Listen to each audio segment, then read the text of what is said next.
Hello, I'm Smitha Ravipudi. I'm the CEO of USC Care Medical Group and a 2021 American Heart Association's Women of Impact nominee for the Go Red for Women movement.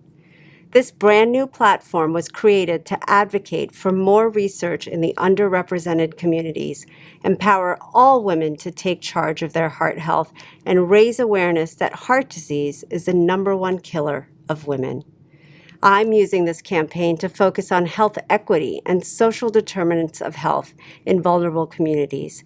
While overall death rates from heart disease and stroke are declining, these gains were not equitably shared among all people. Heart disease caused 1 in 3 deaths every year. But did you know that 80% of these deaths can be prevented? Today, I've invited my colleague and cardiologist, Dr. Vivian Moe, director of the Women's Cardiovascular Center at Keck Medicine of USC, to address some of these issues and share prevention tips. Dr. Moe, do women experience differences in healthcare from men when it comes down to heart disease? Yes, in many areas of cardiovascular disease, women are undertreated compared with men.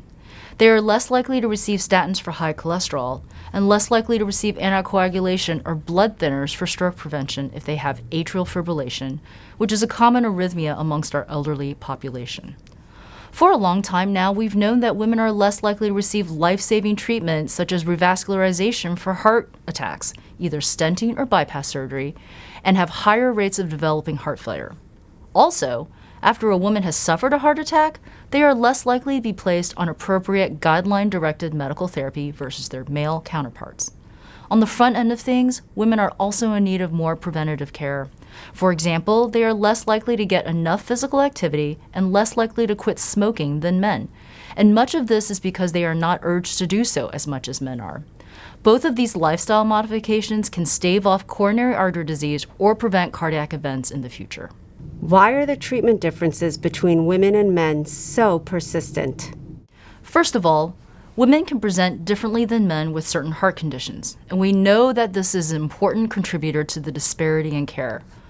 Much of it starts in medical school education, where students are still typically taught a male pattern of heart disease, such as for heart attacks or heart failure.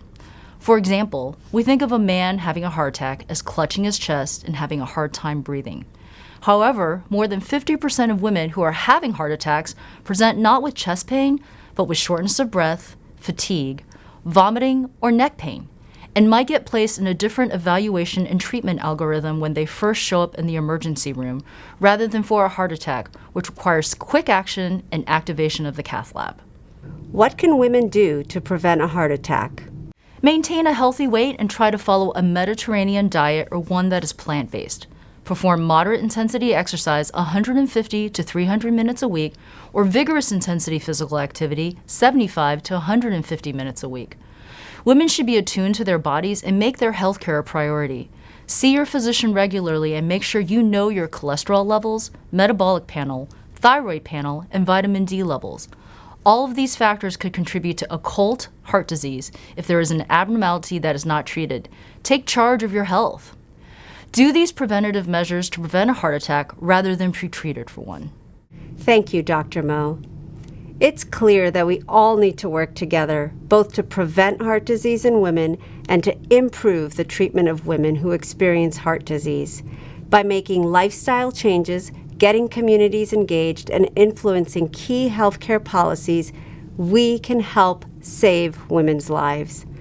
I hope that you will join myself and Keck Medicine and support women taking measures to improve their heart health, raise awareness, and fight for equitable health for all.